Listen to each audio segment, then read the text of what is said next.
Bonsoir, frères de ma foi, soyez richement bénis dans le nom précieux de notre Seigneur qui vous comble de toutes ses grâces et vous accorde de demeurer dans sa présence à ses pieds.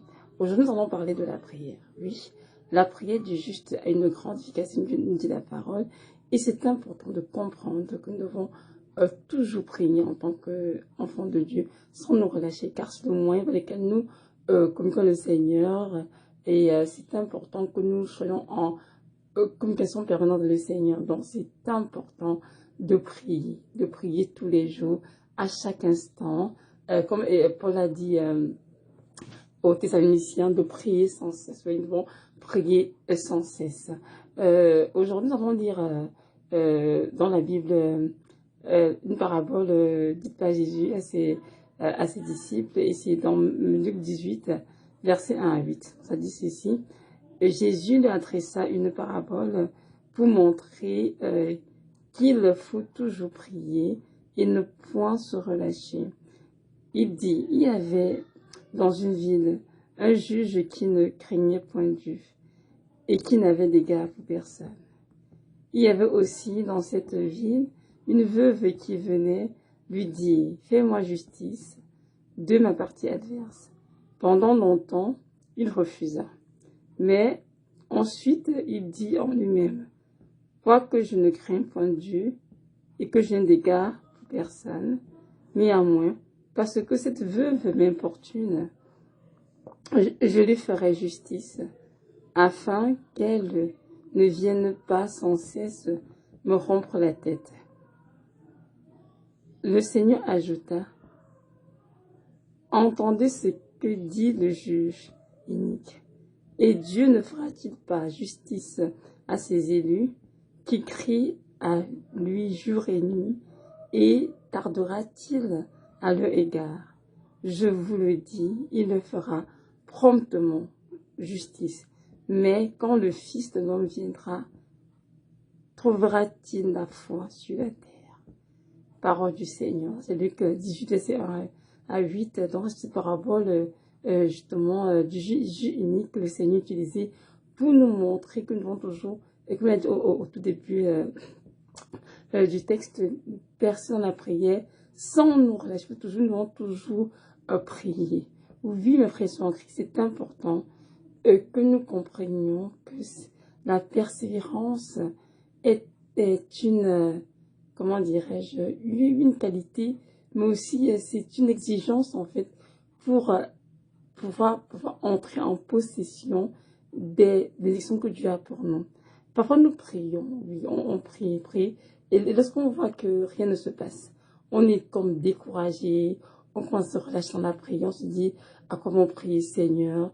Depuis des années que je prie, je ne vois rien, je ne ressens rien, je ne fais rien. Oh, ça ce n'est pas vrai. Ça c'est ce que nos yeux physiques nous disent, mais si nous regardons les choses les unes de la foi, nous verrons que Dieu est en train de faire de grandes choses. Peut-être ces choses pour l'instant ne sont pas encore visibles sous nos yeux, mais un jour viendra où ces choses seront visibles à nos yeux. Nous pouvons enfin attester, dire: oui, Seigneur, tu as fait pour moi de grandes choses, tu as fait pour nous de grandes choses. Vous savez, je prie pour ma santé depuis, comment dire, bientôt 12 ans. Oui, ça fait même plus, je dirais, que je prie pour ma santé. Et à chaque fois, le Seigneur me dit: Evelyne, je t'ai promis que je vais te restaurer et je vais te rétablir complètement. Mais voyez-vous, depuis les années passées et tout, je dis: Seigneur, je te vois faire toucher des parties de mon corps, mais jusqu'ici, le miracle n'est pas encore total. Je ne vois pas totalement cette raison dont tu parles, Seigneur. Et à un moment donné, j'ai commencé juste prier, juste confesser. Mais, comment dirais-je, avec un relâchement. Et Dieu m'a dit: non, tu ne peux pas faire cela. Tu dois te lever, tu dois, ma chère, continuer de prier jusqu'à ce que cette guérison soit effective dans ton corps, voyez-vous. Et le Seigneur m'a dit: lorsque tu te relâches, Evelyne, le monde ne se relâche pas.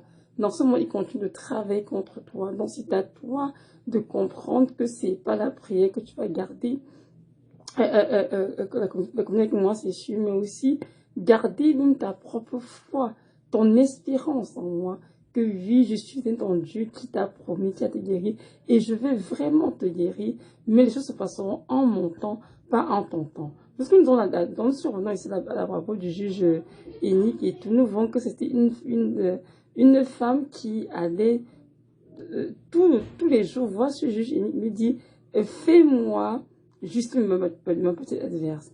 Et le juge unique ici était un païen, il ne craignait pas Dieu, il ne déclare pour personne, donc ça dit, il vivait dans sa petite bulle, et puis il ne faisait cas de personne en fait. Mais on dit qu'il s'en dit en lui-même. Il se dit en lui-même, quoique je ne craigne point Dieu, et que je n'ai d'égard pour personne, néanmoins, parce que cette veuve m'importune, je lui ferai justice, afin qu'elle ne vienne pas sans cesse me rompre la tête. Voyez-vous? Donc le fait que cette femme insistait, elle allait voir le juge unique plusieurs fois, on n'a pas dit une fois, mais on a dit ici pendant, verset 4, pendant longtemps, il refusa. Donc elle est allée vers lui plusieurs fois et il a toujours dit non. Mais elle n'a pas relâché. Elle a continué à le voir, continué à insister. Fais-moi juste ma partie adverse. Et un jour arriva et ce Jésus s'est dit en lui, mais en fait, bien que je ne craigne pas Dieu, bien que je ne regarde pour personne, je vais quand même accorder à cette femme ce qu'elle désire pour qu'elle arrête de venir m'importuner, me déranger. Voyez-vous? Et notre Dieu, il fait pareil. Parfois, Dieu nous voir, insister dans la prière, persévérer, pour lui montrer que nous désirons ce que nous demandons, pour démontrer à Dieu que oui, Seigneur, nous voulons vraiment ce que nous demandons, nous voulons telle chose, Seigneur. Et Dieu veut nous voir dans la prière tous les jours, pour demander, pour supplier, oui. Et lorsqu'on parle de prière, évidemment, nous comprenons bien qu'il y a plusieurs types de prières. On va en parler plus tard dans la vidéo, mais pour l'instant, je voudrais juste m'arrêter vraiment de mettre l'emphase sur le fait que la veuve a importuné ce juge unique pendant longtemps et il a fini par lui faire justice comme elle avait demandé parce qu'elle l'a importuné. Et nous aussi, Dieu s'attend à ce que nous l'importunions avec nos prières, que nous demandions, que nous supplions le Seigneur. Seigneur, tu as promis, accomplis ce que tu as dit dans ma vie. Seigneur Jésus, je t'en prie, ne me laisse pas, ne m'abandonne pas, Seigneur. Je ne suis rien sans toi, je ne peux rien faire sans toi. Et à force de supplier le Seigneur, de prier, de percer dans la prière, et effectivement, Dieu nous fera promptement justice parce qu'il nous aime, bien sûr. Amen. Parce qu'il nous aime, il désire que nous soyons heureux, épanouis. Et Dieu fera justice à ses élus, c'est certain, mais il accomplira les promesses qu'il nous a faites, qui sont dans sa volonté pour nos vies, bien sûr. Donc, comprenons bien que si nous crions à Dieu jour et nuit, Dieu ne tardera pas à notre égard. Un jour viendra, un jour on s'attend de moins, il se lèvera et fera cette grande chose dans de lui. Il se lèvera et fera cette montagne qui nous empêche d'être épanouis. Donc voilà, et c'est qui ce verset 7, et Dieu ne fera-t-il pas justice à ses élus qui crient à lui jour et nuit, et il ne tardera-t-il à leur égard? Il dit verset, je vous le dis, il le fera promptement justice. Mais quand le Fils de l'homme viendra, trouvera-t-il la foi sur la terre? Vous voyez, ici, le Seigneur met l'emphase sur la foi pour montrer qu'il est important de percer dans la prière, mais avec foi.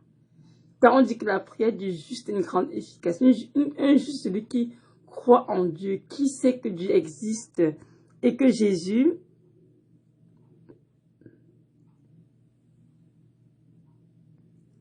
excusez-moi, désolé pour l'inconvénient, et de savoir que Jésus est le renumérateur de ceux qui le cherchent. Amen. Donc, Hébreux 11, 6 ici, sans la foi, il est impossible d'être agréable à Dieu. Donc, ceux qui perçent la prière, qui crient à Dieu jour et nuit pour le besoin, doivent avoir la foi C'est le fondement même de la vie chrétienne. Avoir foi en Dieu et persévérer justement dans la prière, en ayant cette confiance certaine que assurément Dieu va nous répondre et accomplir ce qu'il a dit. Donc, mes frères et sœurs, je vous encourage dans cette vidéo à ne pas nous décourager. Peu importe nous demandons au Seigneur, peu importe ce qu'il nous a dit, peu importe ce que c'est, sachant que notre Dieu est fidèle. Notre Dieu agit et travaille avec son calendrier spirituel, qui n'est pas forcément le nôtre. Hein. Donc, lorsque son jour arrivera, il se lèvera, il fera promptement justice à ceux qui crient à lui jour et nuit, parce que Dieu nous aime et c'est un Père qui a compassion de nous, comme un Père biologique a compassion de ses enfants. Notre Dieu connaît nos besoins, il connaît notre situation, il connaît nos épreuves, il connaît nos challenges, tout ce qui nous entoure, il est au courant de tout. Assurons-nous tout simplement que ce que nous demandons à Dieu est dans ce qu'il nous a promis, que ce que nous prions est dans sa volonté parfaite. Et si dans sa volonté parfaite, sont assurés que Dieu répondra en son temps certainement. Et continuons donc de prier. N'arrêtons de prier si la chose n'est pas encore visible, sinon ce n'est pas encore accompli. Non, n'arrêtons pas de prier. Excusez-moi. Car beaucoup l'ont fait, ils sont relâchés et n'ont pas fini par obtenir ce qu'ils demandaient à Dieu. Nous devons continuer de prier. Lorsqu'on parle de prier, justement, il y a ce type de prière. Il y a les prières d'autorité. C'est-à-dire, on prend autorité. Quand les des ténèbres dans nos vies peut détruire avec l'onction que Dieu nous a donné. Il y a des prières de supplication. C'est-à-dire, nous supplions le Seigneur avec une profonde humilité à lui montrer que nous sommes des misérables. Nous n'avons rien pour nous, mais qu'il est tout pour nous et que sans lui, on ne peut rien faire. Il y a des prières de remerciement, d'action de grâce, où nous rendons grâce à Dieu pour ce qui est déjà accompli dans nos vies. Même si on ne voit pas cette chose encore dans ce monde physique, mais nous déclarons et nous disons, Seigneur, nous te remercions pour ce que tu as déjà fait pour nous et nous savons que cette chose prendra place en son temps. Il y a également des prières de déclaration, merci Saint-Esprit, de déclaration qui sont vraiment des prières qui nous donnent la grâce de déclarer sur nos vies ce que Jésus-Christ a dit, ce qu'il a ordonné dans mon spirituel pour nous. Et nous déclarons ces choses avec foi, évidemment, et bien sûr, avec conviction. Ce ne sont pas des paroles vaines, ce ne sont pas des paroles ondines, ce sont des paroles qui sont pleines de sens, des paroles éprouvées, certaines, venant du Saint-Esprit pour nos vies, bien sûr. Nous les déclarons avec foi, avec cette assurance que Jésus-Christ les a ordonnées. Et ces paroles s'accompliront certainement dans nos vies. Oui, dans le Seigneur, notre Dieu est fidèle, il n'a pas changé. Il est le même hier, éternellement, et il est toujours là pour nous écouter. Il écoute toutes les prières. Il n'a pas non que tout ce il est le Dieu qui écoute. David est dans un des psaumes lequel que Dieu est celui qui écoute toutes les prières et tous les hommes qui prient en tout temps viennent à lui et il écoute leurs prières. Donc, mon frère, ma soeur, je t'encourage cette vidéo à continuer de persévérer pour le Seigneur, que ce soit au niveau de ta santé, de la stérilité, au niveau du mariage, des finances, des études, du travail. Bref, peu importe ce que c'est. J'aimerais te dire que Jésus-Christ entend tes prières et ne te relâche pas.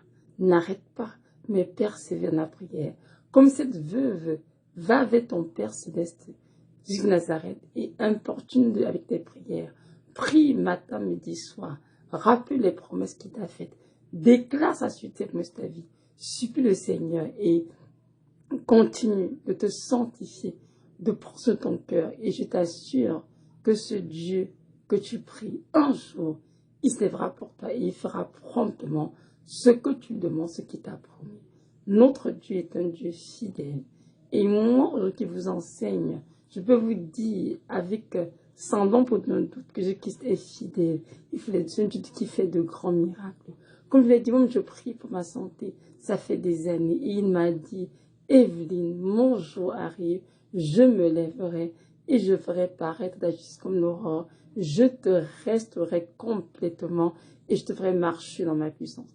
Moi, je crois aux paroles de mon Dieu. Et je sais que peu importe que mes uns disent, peu importe ce que je ressens, peu importe ce que je vois, je sais que mon Dieu travaille parce que il est en train de faire un grand travail pour ma vie.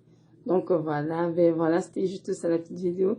Soyez richement bénis et vraiment ne relâchez dans la prière, mais persévérez de toutes vos forces avec foi. Et sachez qu'aucune prière ne tombe à terre, aucune prière n'est venue du Seigneur, mais toutes les prières élevées de un jour porteront le fruit dans vos vies. Soyez richement bénis. Shalom.